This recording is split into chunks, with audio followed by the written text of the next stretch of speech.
ہم یہ دیکھتے ہیں جدید دور میں ہمارے آج کل انٹرنیٹ اور معلومات تک بڑی لوگوں کی رسائی ہے، اور انٹرلزم مستشرقین کی ایک پوری روایت تھی قرآن مجید پہ، انہوں نے تنقید کی اور عام مسلمانوں کا جو ایمان ہے اس کو قرآن مجید پہ کمزور کرنے کی کوشش کی۔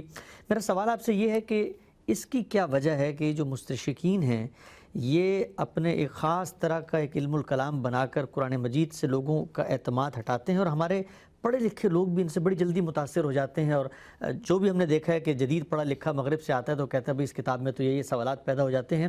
مجھے یہ بتائیے گا کہ ایک عام آدمی جس وقت وہ اس طرح کا لٹریچر پڑھتا ہے، خاص طور پہ جو قرآن پر اعتراضات ہیں مستشرقین کے، تو اس معاملے میں اس کو کیا رویہ اختیار کرنا چاہیے کہ وہ اللہ کی کتاب پر اپنا کامل اور محکم ایمان برقرار رکھ سکے؟ میں اس معاملے کو بالکل مختلف نقطہ نظر سے دیکھتا ہوں۔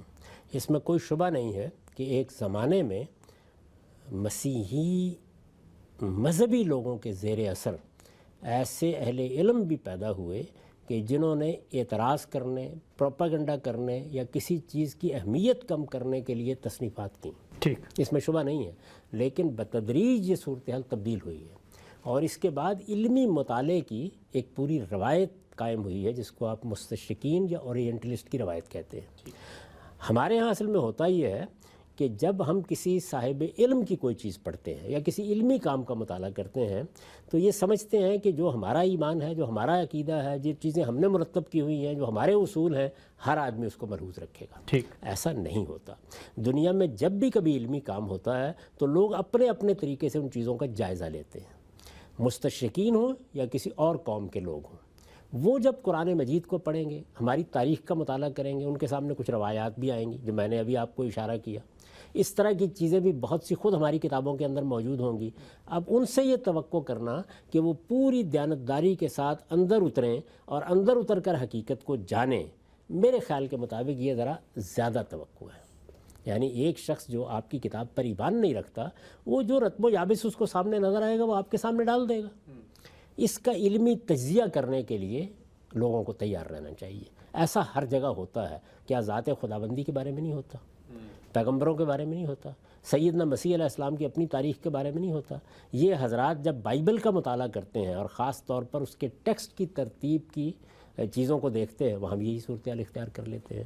تو ایک تو یہ چیز ہے کہ جب کبھی آپ کے سامنے کوئی علمی چیز آتی ہے تو آپ کو پہلے یہ جاننا چاہیے کہ آپ کا مخاطب یا جس شخص پر آپ اعتراض کر رہے ہیں اس کا اپنا ذہنی پس منظر کیا ہے، وہ کس جگہ سے چیزوں کو دیکھ رہا ہے، وہ آپ کے مواد کو کس زاویے سے ترتیب دے رہا ہے، یہ دیکھنا چاہیے۔ اس کی بات کو آپ پہلے سمجھیں کہ وہ کہاں سے بات کر رہا ہے، اس کے بعد پھر آپ اس کے اعتراض کا جواب بھی دے سکیں گے۔ یہ جو میں نے آپ کے سامنے قرآن مجید کی تاریخ رکھی ہے، یہ جس طریقے سے ترتیب پایا، اس زاویے سے کیا پیش کیا گیا ہے قرآن مجید کو، کیا اس جانب توجہ دلائی گئی ہے؟ اچھا، جو عام آدمی ہے وہ یہ باور ہی نہیں کر پاتا کہ کوئی کتاب دنیا میں ایسی بھی ہو سکتی ہے جس کو لاکھوں لوگوں نے یاد کر رکھا ہوا، جو الحمد سے والناس تک پہلے لفظ سے آخری لفظ تک پڑھ کے سنائی جا سکتی ہے۔ یہ باور نہیں کیا جا سکتا۔ تو اس لیے قرآن اجماع سے منتقل ہوا ہے، تواتر سے منتقل ہوا ہے، تواتر قولی ہے، اس کو ہم نے در حقیقت اسی طرح سے منتقل کیا ہے، یہ باور ہی نہیں آتا ان کو۔ اچھا، یعنی یہ نہیں ہے کہ کوئی بدنیتی کر کے بیٹھے ہیں، یہ تصور کرنا ہی مشکل ہے۔ دنیا کے اندر آپ کسی ایک کتاب کا نام لے سکتے ہیں کہ جس کو ایک پوری کی پوری کمیونٹی، ایک پوری کی پوری جماعت، ہزاروں کی تعداد میں لوگ الف سے یا تک پڑھ کے سنا دیں، ان کے بچے پڑھ کر سنا دیں، ان کے چھوٹے اور بڑے پڑھ کر سنا دیں، آپ پیش کر سکتے ہیں؟ تو یہ باور نہیں آتا۔ قرآن مجید کیسے منتقل ہوا ہے؟ جیسے اب ہم منتقل کر رہے ہیں، لکھنے والے لکھ رہے ہیں، چھاپنے والے چھاپ رہے ہیں، یاد کرنے والے یاد کر رہے ہیں، اسی کو ماضی میں لے جائیے۔ اس کی پوری تاریخ یہی ہے، اس جانب توجہ نہیں ہوئی۔ تو اب جب انہوں نے دیکھنا چاہا کہ یہ قرآن مجید کیسے آیا ہے مسلمانوں کے پاس، تو بجائے اس کے کہ اس حقیقت کا ادراک ان کو کرایا جاتا یا وہ کرتے، انہوں نے ہماری روایات کی کتابیں اٹھائیں، ان میں رتب و یابس بھی تھا، ان میں قصے بھی تھے، ان میں کہانیاں بھی تھیں، ان میں اس طرح کی بہت سی چیزیں موجود تھیں۔ اور کون سی قوم ہے جس کے ہاں یہ چیزیں نہیں ہوتی؟ ہر طرح کے لوگ ہوں گے۔ یعنی آپ اندازہ کیجئے کہ رسالت مآب صلی اللہ علیہ وسلم دنیا میں موجود ہے، مدینے کا چھوٹا سا ایک گاؤں ہے، چند ہزار کی آبادی بھی نہیں ہے، اس میں بھی قرآن مجید تجزیہ کر کے بتا رہا ہے کہ یہود کے منافقین موجود ہیں، اوس کے موجود ہیں، خزرج کے موجود ہیں۔ یہ کون لوگ ہیں؟ رسول اللہ کی موجودگی میں ہے۔ آخری صورت ہے قرآن مجید کی کم و بیش سورہ توبہ، اس میں بھی ایک پورا کا پورا حصہ منافقین کے بارے میں ہے۔ تو آپ کے خیال میں بعد کے زمانوں میں ایسے لوگ ختم ہو گئے ہوں گے؟ اچھا، جب روم و ایران فتح ہوئے ہوں گے اور لوگوں نے اسلام قبول کیا ہوگا تو وہ مسلمان تو ہو گئے ہوں گے، لیکن کیا ان کے اندر کوئی عبداللہ بن ابی نہیں ہوگا؟ تو اس طرح کی بہت سی چیزیں ہیں جو قصوں اور روایات کی صورت میں، داستان گویوں کی صورت میں ہمارے ہاں بھی رائج ہو گئی ہیں. وہ ہماری کتابوں سے اٹھاتے ہیں اور اٹھا کر ان کی بنیاد پر ایک داستان بنا دیتے ہیں. تو یہ ہمارا کام ہے کہ ہم بجائے اس کے کہ اس طرح سے کسی کی دیانت پر حملہ آور ہوں، اس علمی مواد کا تجزیہ کر کے اس کی غلطی واضح کریں. قرآن مجید کے بارے میں یہ بات بتانا کہ یہ اصل میں کیسے منتقل ہوا ہے، یہ ہماری ضرورت ہے اور ہماری ذمہ داری ہے. اگر ہم نے یہ بتایا ہی نہیں تو پھر وہ قصے کہانیوں کو بیان کریں گے اور اپنی بھی ایک داستان بنا دیں گے. ٹھیک ٹھیک ٹھیک، ہم سے بہت ہی آپ نے خوبصورتی سے بیان کیا کہ کس طریقے سے ہمیں علمی انداز میں اور استدلال کے ساتھ موجودہ دور میں اگر کوئی اعتراض کرتا ہے اس کو جواب دینا چاہیے. ایک اور پہلو جو آپ کی پوری گفتگو میں سامنے آیا وہ یہ کہ ہم عام طور پہ کہتے ہیں کہ مسلمانوں کی جو تاریخ ہے اس میں ان کو سائنس کی طرف بڑھنا چاہیے تھا، اور ہم ان کے اوپر اعتراض بھی کرتے ہیں، مسلم حکمران اور ہمارے جو ریاست کے کارپرداز تھے. اس معاملے میں اسپیسیفکلی آپ سے پوچھنا چاہتا ہوں کہ قرآن مجید کی حفاظت، قرآن مجید کی آگے تدوین، قرآن مجید کو مرتب نسخے، اس میں کہیں غلطی ہو رہی ہے اس کی اصلاح، پھر ریاست کی سطح پر جب آپ کوئی کام کرتے ہیں تو ظاہری بات ہے منظم ہوتا ہے، وسائل زیادہ ہوتے ہیں.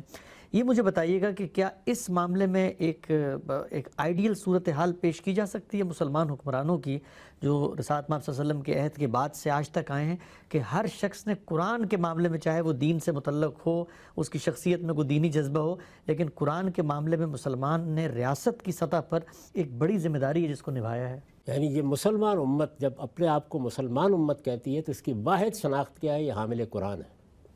اس لیے قرآن کے بارے میں یہ بے اعتنائی برت ہی نہیں سکتی. اچھا، گناہ گار سے گناہ گار مسلمان بھی اس معاملے میں بے اعتنائی برتنے کے لیے تیار نہیں ہوگا. چنانچہ مسلمانوں کی جتنی حکومتیں قائم ہوئیں سب قرآن کی اشاعت، قرآن مجید کی حفاظت، قرآن مجید کے انتقال، اس کے بارے میں حساس رہی ہیں. آپ دیکھیے کہ جب سیدنا ابو بکر کو یہ بتایا گیا تو انہوں نے بھی قرآن کے نسخے تیار کرائے. یہ غلط فہمی ہے لوگوں کی، وہ سمجھتے ہیں کہ اب قرآن مرتب کیا جا رہا ہے. قرآن تو مرتب ہے، اللہ تعالیٰ کی طرف سے دے دیا گیا ہے، صحابہ کرام کے پاس موجود ہے، لیکن حکومت اپنی خدمت کر رہی ہے اشاعت قرآن کے لیے. اسی طرح سیدنا عثمان نے یہی کیا، یعنی مسلمانوں کے لیے باقاعدہ سرکاری طور پر نسخے تیار کرا کے ان کے درمیان شائع و ضائع کرنے کا کام ہوتا رہا. یہ سیدنا عثمان نے کیا، سیدنا عمر نے کیا، اس کے بعد کے خلفاء نے کیا، بنو امیہ نے کیا، بنو عباس نے کیا. اس وقت بھی اگر آپ دیکھیں تو ہر مسلمان حکومت اس میں اپنا حصہ ڈال رہی ہے. اس وقت بھی سعودی عرب کی حکومت نے بہت بڑا ادارہ قائم کر رکھا ہوا ہے جس میں کروڑوں کی تعداد میں مصحف شائع کیے جاتے ہیں. ایک بہت بڑی کمیٹی موجود ہے جو تصحیح کا کام کرتی ہے، اور پھر پوری حفاظت کے ساتھ قرآن مجید کے یہ نسخے چھاپے جاتے ہیں، دنیا میں پہنچائے جاتے ہیں. آپ اندازہ کریں ہمارے ہاں ذوالفقار علی بھٹو صاحب کی جب حکومت قائم ہوئی تو مولانا کوثر نیازی صاحب نے ان کو کسی موقع پر توجہ دلائی کہ قرآن مجید کے چھاپنے میں غلطیاں ہو رہی ہیں. ایک پورا قانون بنایا گیا، وہ اس وقت پاکستان میں نافذ ہے. اس قانون کے مطابق قرآن مجید کا کوئی ایک نسخہ بھی اگر آپ چھاپیں گے تو آپ کو کسی قاری کی سند لینا پڑے گی جو پڑھ کر یہ بتائے گا کہ میں نے اس کو حرف حرف دیکھ لیا ہے، اس میں کوئی غلطی نہیں ہے. تو یہ اہتمام ہماری حکومتیں بھی کرتی ہیں، یہ دوسری حکومتیں بھی کرتی ہیں. ادنا درجے میں کہیں بات معلوم ہو جائے تو فوری طور پر اس کا نوٹس تاریخ کے ہر دور میں لیا گیا ہے. چھاپا خانہ ایجاد ہوا تو اس میں بھی یہی ہوا، اور آپ جانتے ہیں کہ پھر مصر سے وہ نسخہ چھاپا گیا کہ جس نسخے کے ذریعے سے اب ہم قرآن مجید کو زیادہ تر شائع و ضائع کرتے ہیں. تو اس وجہ سے یہ ساری قرآن مجید کی جتنی تاریخ ہے، اس تاریخ میں ایک ہے قرآن مجید کی ترتیب، اس کی جمع، اس کی حفاظت. وہ تو صحابہ کرام کے زمانے ہی میں رسالت مآب صلی اللہ علیہ وسلم کے ترتیب دادا قرآن کے مطابق ہو گئی. ٹھیک، یعنی اللہ تعالیٰ نے اس کو پڑھا جبریل امین کے ذریعے سے، اور رسالت مآب صلی اللہ علیہ وسلم نے اس کو سنا، اور اس طریقے سے وہ بالکل محفوظ ہو گیا. لیکن اشاعت کا کام، اس میں کوئی غلطی لوگ نہ کریں، کہیں کوئی اشاعت میں غلطی نہ ہو جائے، طباعت میں غلطی نہ ہو جائے، لکھنے میں غلطی نہ ہو جائے.